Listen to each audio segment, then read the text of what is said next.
দর্শক, কপালে থাকলে এভাবেই আসে। দেখুন, লোকটি খালের মাঝখান দিয়ে বোটটা নিয়ে যাচ্ছিল আর চারিদিক থেকে মাছগুলো লাফিয়ে লাফিয়ে এই লোকটার বোটটা লোড হচ্ছে। দেখুন কি চমৎকার দৃশ্য। দেখুন, লোকটা জাস্ট বসে আছে, মানে ভাগ্য কতটা ভালো। দেখুন, নৌকাতে অটোমেটিক মাছ লোড হচ্ছে।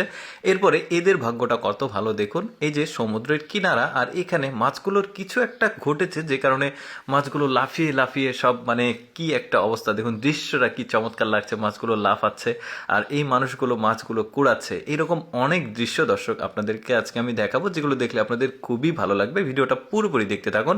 যেমন এই লোকটা দেখুন, নদীর ধারে প্রচুর পরিমাণে মাছ ধারে এসে জমা হয়েছে। লোকটা জাস্ট নেট দিল আর দেখুন নেটের মধ্যে কত মাছ। সৃষ্টিকর্তার কতই না চমৎকার নিয়ামত। দেখুন এই যে দেখুন, এত অল্প সময়ে ভাগ্যটা কত ভালো এই লোকটার। তারপরে দেখুন এই ব্রিজের নিচে এত পরিমাণ মাছ, কেউ ধরেনি মাছগুলো, ধরার কেউ নাই। এত পরিমাণ মাছ দেখুন গিজি গিজি করছে। এটা কিন্তু পুকুর না, একটা ব্রিজের নিচে। কি চমৎকার দৃশ্য।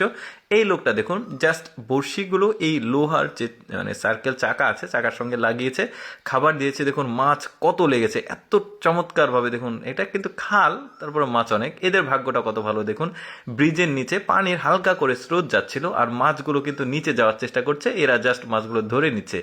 এরপর দেখুন এটা একটা পাহাড়ি এলাকা, এই পাহাড়ি ঝর্ণা রয়েছে। এই ঝর্ণার যে স্রোত রয়েছে এখানে কিন্তু প্রচুর মাছ থাকে। দেখুন এই মহিলাটা জাস্ট নেট দিয়ে এই মাছগুলো ধরে নিচ্ছে, একটা বাঁশের সাথে নেট লাগিয়েছে। জাস্ট পানি যেখানে আসছিল এখানে নেটটা ধরে থাকলে এই মাছগুলো পাচ্ছে। দেখুন কি চমৎকার পাহাড়ি। আসলে অনেক, আমি এর আগেও দেখিয়েছি পাহাড়ি অঞ্চলের মাছ ধরার দৃশ্যগুলো কিন্তু খুবই ভালো লাগে।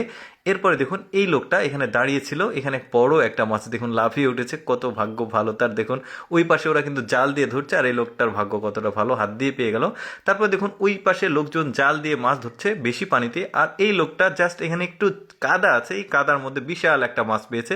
পেছনের লোকটা তো অবাক যে এত কষ্ট করে মাছ ধরছে আর এই লোকটা আরামেই মাছটা পেয়ে গেল। তারপরে দেখুন এই লোকটা ঢিল দিয়ে মাছ মারছে, অর্থাৎ এখানে মানে নদীর একটা কিনারা, মাছগুলো হঠাৎ করে ধারে এসেছে।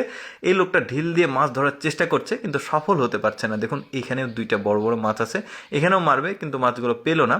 বাট এইখানে কাজে লাগবে কিন্তু। এই যে ঢিল মেরেছে, একটা মাছের মাথায় লেগেছে, এই মাছটা কিন্তু এখন ঘুরছে পাগলের মতো করে, এখন ধরে নিল। কি চমৎকার দৃশ্য। দেখুন মানে কপালে থাকলে আসলে এভাবে আসে।